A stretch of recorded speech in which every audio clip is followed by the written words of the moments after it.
75% of funds borrowed under the Hustler Fund kitty are yet to be repaid.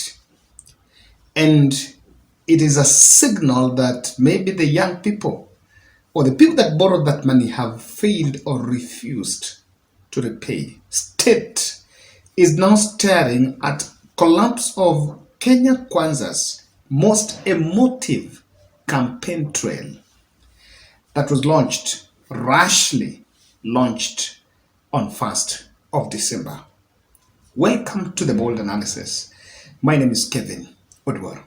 I decided to give it a different approach and spent better part of my afternoon in the streets, listening to the voices of young people and what the population is saying from this. So, in this episode, I want us to dissect damaging narratives that have bedeviled the Hustler Fund, the reason behind the failure. Without much ado, I want you to listen to this collection. It's Voices of the People. I know we've done more of desktop journalism, and sometimes it's also good to take a minute or so to go to the ground and listen to what the people are talking about. Ile pesa nilikopa, siku nilikuwa na hitaji mahali. Kwanza nilikuwa nimempeleka mtoto hospitalini. Alafu zile fedha nilikuwa nayo haikuwa inatoshia. Na kwa sababu nilikuwa najua limit yangu ilikuwa kiwango fulani 500. Nikaingia pale nikabonyeza nikapewa pesa nikatuma. Kwa sababu nilikuwa nahitaji na ile pesa siku ile. So inanibidi nitafute pesa mahali popote nirudishe ile pesa kwa sababu ilinisaidia. So ijalishi hata kama sikufanya nayo biashara, lakini kwa sababu iliniokolea siku hiyo inanilazimisha mimi nirudishe ile pesa kwa sababu ilinisaidia. Kwa sababu hakuna mtu angenipea hiyo pesa siku hiyo. Ningekuja kwa ndugu yangu niambia mazee sahi kwa mambo hii Christmas nimejipanga ama pesa kuna, lakini kwa sababu kuna mahali pesa ilikuwa na nikasaidika. So mimi ndarudisha ile pesa. So mimi swali ambaye niko nayo katika hii Hustler Fund, hii 25 shilling yangu inaenda wapi? Hii 25 bob ambao wanakata. Kwa sababu wananipea 475. Hii 25 inaenda wapi? Hapo ndio niko na share 25 inaenda wapi? Nikikwambia mali inaenda utaadhibika. Kama nita access hiyo mali inaenda, alafu na access baadaye kwa sababu si saving yangu na mimi ndio nalipa. Kama na access basi sina shida, lakini kama naambiwa inaenda lakini siwezi jua inaenda wapi na itanifaidi kwa njia gani, hiyo siwezi kubali. Hustler naye mimi silipi. Hustler mimi naye silipi. Ukweli yenye iko. Niliokopa 500. Lakini mimi sitarudisha. Hiyo ni pesa yetu na naona ni kidogo. Mimi kwangu naona hata alinipea kidogo. Juu nakumbuka William Samoei Ruto alikuwa anawacha pesa mingi sana kwa makanisa. Sasa kunipea hii 500 naona kama alinidharau. Na nilichukua baadaye ilinisaidia nilinyana nayo ndefu. Na silipi. Hiyo naye mimi naye silipi. Tunasikia azimio inakuja. Hiyo nayo tutalipa na ukikataa kulipa hiyo tutakuja kwa nyumba yako, lakini hii naye inatulipi. Inatulipi. Mimi kwa upande wangu silipi. Ingekuwa mingi ungelipa. Hata ingekuwa mingi ingekuwa ya mtu mwingine, lakini ningelipa. Lakini ya William Samoei Ruto silipi. Hiyo ni madharau, silipi. Baadaye kusema tu kweli ilinisaidia siku hiyo. Nyao no ndivyo unaona hata bado jamii. Lakini sirudishi. Sisi kama wafuasi wa Azimio ama mimi kama Nuru Okanga nilikopa 500 na silipi na nilipewa 475. Hiyo pesa nyingine ilienda wapi? Ruto akatekati hiyo paka itafika 500. Si pesa inakuanga na interest. Si hata 25 yangu iko na interest yenye mahali aliweka. Saa hii nimetumia hati 500. Sikuchukua 500 nianze biashara. Kwani hii miaka yangu yote sijaishika 500. Nimeshika hapa mpaka 20 mimi 30 mpaka nimeshika 80,000. 80,000 yezi anza biashara. 500 ndio itaanza biashara. Nuru wewe ni kiongozi bana. Unaambia vijana wasilipe pesa. Awasilipe. Ya Azimio tutalipa, ya Ruto atulipi. Hiyo ni ya Kimwarer. Hiyo 500 nyalitupea ni ya Kimwarer. Lakini mimi nashukuru niko na deni ya rais. Wenye pia ako na deni ya Kimwarer. Hiyo Ruto asahau. Labda watu wa Central walipe. Lakini kutoka Nyanza, Western, Ukambani, Kisii, Nyanza ina huko Ukambani, Mombasa mpaka Turukana atulipi. Si siasa.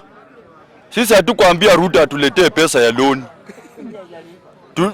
Ilienda parliament ikapitishwa. Sio kitu ilikuwa iende parliament. Difuate protocol kulingana na katiba ya Kenya. Wanakuitisha pini ya mpesa ya nini? Hiyo wa Kenya mimi nawaambia wasilipi hiyo pesa. Na sasa mimi nauliza kama hiyo pesa si ya Ruto, ni biashara ya Ruto. Kwa sababu gani nasema hivyo? Shilingi 3 hizi anaongeza kwa 500 shilingi 3. 3 times 4 million. Hiyo ni pesa ngapi? 12 million. Hiyo ni 12 million. Mshahara ya Ruto ni pesa ngapi? 1 million. Ile pesa Ruto alikambenia ndiye anatafuta kupora wa Kenya. Ndio hiyo. Hapo umefikiria. Atulipi. Ruto ukiwa na namba ya Ruto mwambie Okanga alipi na sio Okanga peke yake. Na Gachagua alisema watengeneze jela. Wacha waunde jela mingi. Tutakula hiyo pesa na tutakuwa wengi na huko wakiweka wewe kwa jela kwanza wamekupumzisha kununua unga. Kwa at least Ruto pia baki akilia. Nataka ikifika kitu kama 10 ama 15. Najua tu nikikanyaga hapo 10 wanaweza ona sasa mimi mmunifu wanipei kama 20,000. Hapo naye sasa sitalipa. Ikifika hapo kwa sababu Wakenya inafaa tujiulize swali. Umechukua 500 ya Ruto na umekataa nayo kulipa. Na Ruto ameshinda hapa kampeni akituambia analeta Hustler Fund, hatutakuwa tunalipa pesa ya bure. Alafu nachukua 500 na kwama nayo. Nataka niambie wenye wajalipa hii pesa. Lipeni hii pesa, limit yenu itapanda haraka. Mufike pesa mzuri kama 10,000. Pesa yenye inaweza kufungulia biashara. Chukua hiyo pesa na ufuate maneno ya Raila. Usilipe hiyo pesa. Yes. Yes. Mimi sahi limit yangu ni 4,000. Limit yangu ni 4,500 kwa saa hii. Lakini na wapea timing. Nataka tu limit yangu ifike 15. Juu najua wakanyaga 10 limit yangu itapanda haraka. Alafu nimeona na hii pesa yao limit yao inapanda haraka. Ukichukua wacha kwanza wakusumbue 2 days, pita na siku 2. Alafu lipe ukae siku 3 ndio tena ukope. Ukikopa utapata kama limit yako imefanya nini. Kwanza watakutumia tu message. Wakuambie hii limit yako sasa imefanya nini? Imepata. Sasa ukishachukua itakuja mimi mara yangu ya pili ilikuja 4,500. Although sasa wajaongeza. Lakini yenye ndachukua mara ya 3 ya 4 najua itafika 10. Nataka ifike kitu kama 20 ama 15. Ndio nichukue hiyo pesa nisilipe. Yeah. Yes.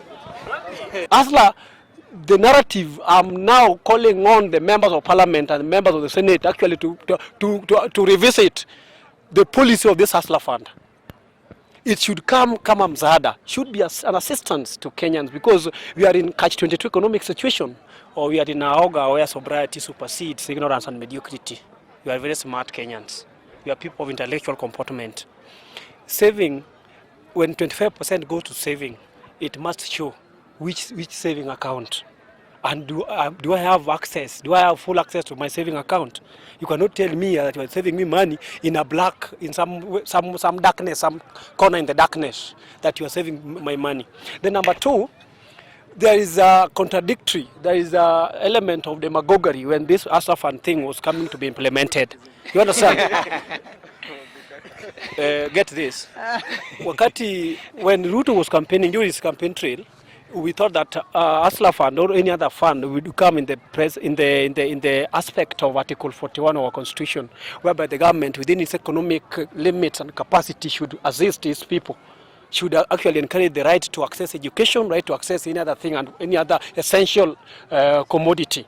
So we thought that Hustler was coming kama msaada, si kama loan. And I would make it very clear, to be unequivocal, crystal clear, Hustler is just a business entity like Hurlers is a business entity. It's a business entity. that the government is taking advantage to exploit its people to do business for their self-gain, as the president, who is William Samoei Ruto. So even somebody cannot pay, even if you like to pay for Nani Asla Fund who don't like, I think you should not pay it, because the aspect was to help the Kenyan citizens. Let me tell you, when somebody borrows you 500 shillings, what is the difference between Polisa and Asla? There's no difference. It's just Polisa thing, it's just a Polisa business. But take into consideration that we knew that Asla would come in form of assistance, in form of fulfilling the aspect of our constitution. Kabla ianzishwe, kabla mpango wa Hustler Fund uanzishwe, Daktari William Ruto alitembea county karibu zote akifanya ile ilikuwa inaitwa economic forum. Walikuwa naziita economic forum. Wakati walifanya hizi economic forum, walipata zile challenges zilikuwa na Wakenya. Na kabla hizo challenges wakuje kuziangalia, walikuwa na expert. Walipoziangalia wakaona shida za Wakenya mingi, wanapitia tu shida kidogo za pesa kidogo tu. Unapata mtu kama mimi, mfano nilichukue mfano yangu mimi, wakati nilichukua hii Hustler Fund nilichukua 600. Nilikuwa na shida inanigharimu tu shilingi 500. Ukiangalia watu kwanza wa hizi vitongoji duni zenye ziko, mtu analala njaa ambaye angekuwa anapata shilingi 300 kwa hiyo siku ya kuamkia kibarua, ya kuamkia kibarua kesho ama nauli, anakosa hata wa kumkopesha, hata jirani yake haizi akamkopesha. Ya Hustler Fund mimi niko nayo yangu, inafaa nilipe kesho, kwa sababu ni hulka, wacha niseme ni hulka ya Wakenya. Hulka ambayo Wakenya wako na tabia ambayo sijui hii tabia sijui walitoa wapi. Mkenya ako na hitaji, lakini akishatimiza hitaji yake akutambui. Wewe umemalizana na yeye, utamdai, atakwambia mazee niko kubaya, lakini wakati ule alikuwa chini ulimsaidia. So hii ni tabia ya Wakenya. Wakenya ni wale watu walipi deni.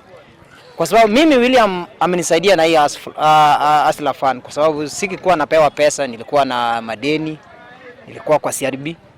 So iwapo mimi wakati aliniruhusu nikapata hii pesa, nikashukuru Mungu kwa sababu amenirudisha kwa system ya kukopa pesa tena. Na nikafurahi, na ni lazima mimi nilipe kwa sababu nikuwe kwa ile system ya kukopa pesa, kwa sababu wale walionipeleka CRB nilikuwa na pesa yao, lakini system yao ilikuwa mbaya, ilikuwa chini.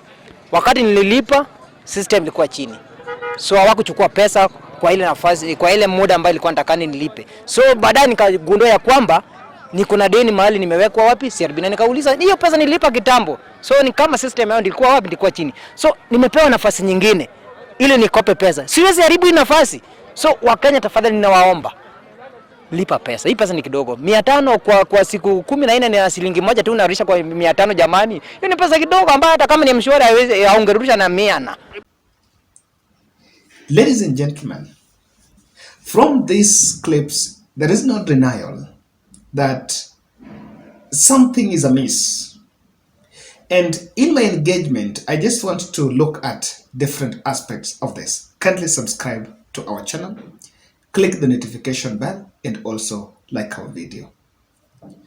You know, there are some damaging narratives in the streets.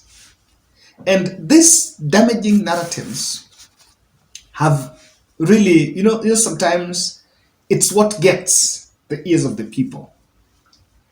And the public is running away with it.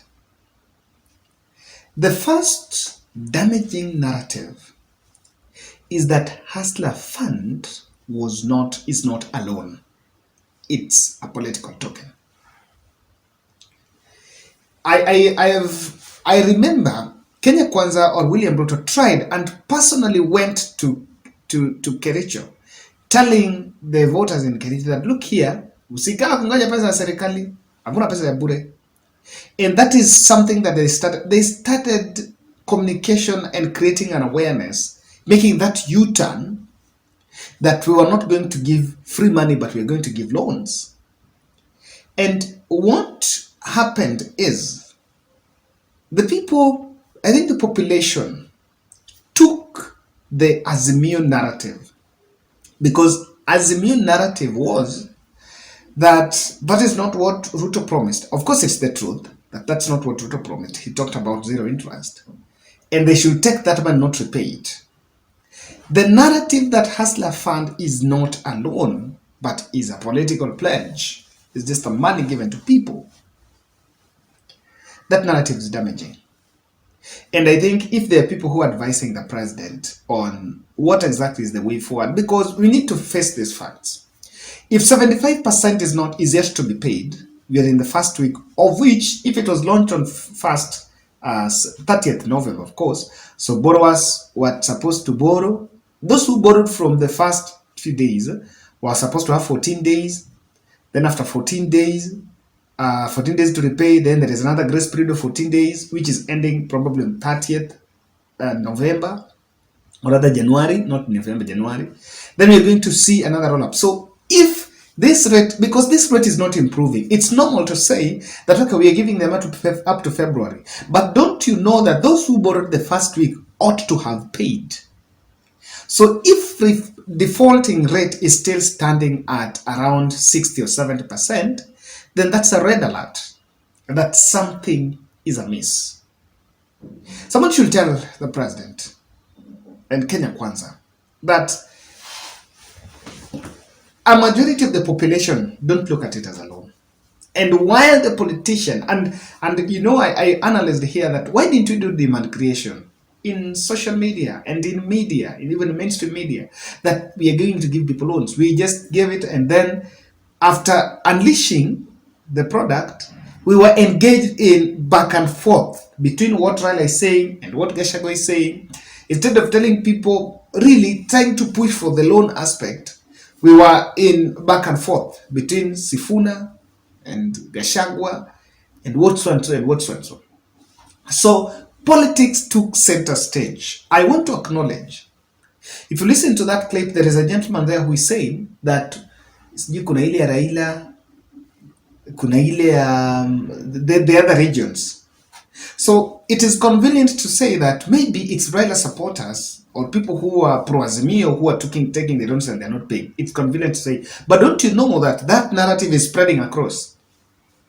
Because when it comes to repayment or law enforcement, it will not, if someone who voted for Kenya Kwanza is understanding that an Azimio supporter is saying he's not going to pay and there's nothing being done to him and everything is common, everything is just fine, what is the coercion? What will compel the other Kenya Kwanza person to pay? Patriotism. With the way things are running, do we have that patriotism? So the question of political alienation has really rippled that project. The other narrative is this, that money is William Ruto's money. I know we've always had that engagement, and that narrative is damaging, because if you listen to what those young people are saying, they're saying that ile pesa alipeana kwa akifanya campaign. You know, so they tend to compare the Hustler Fund and the donation that was being given during campaigns, which even other politicians were giving, with the perception that Ruto is giving his own money. I think that narrative is also damaging, because Ruto anaona hii ni pesa serikali, ni pesa tumepewa. So there is no pressure. No one cares about what's going on. So that's another aspect. The other thing is the fact that that money was supposed to be meant for business. Now, I want to disagree with the KK. That narrative did sell. You know why? If you are to give, I think you're just to produce a loan project, a loan product, and don't provide that aspect of starting a loan, because you are telling me the limit mostly is 500. The other people are just doing fiction. So if with a limit of 500, you've already told these people to start business. which from what general consensus, I've tried to speak to many, they're saying hiyo pesa ingeanzisha biashara. So no one started business. What does it mean? It's like the target that was mentioned was not achieved. It will be better to acknowledge the fact that there are Kenyans who are going through different problems, and just to fix your problem kidogo kidogo, you'll just take it. I remember that some guy is saying alipeleka mtoto hospitali. There is another gentleman who was saying he wanted to start business for sweet, it couldn't work. So this is what we are talking about, guys. That's just a brief into this, and I'll try more to engage with the people. I think I've done enough of desktop, so at least once in a while we also go to the street and listen to what the people are saying.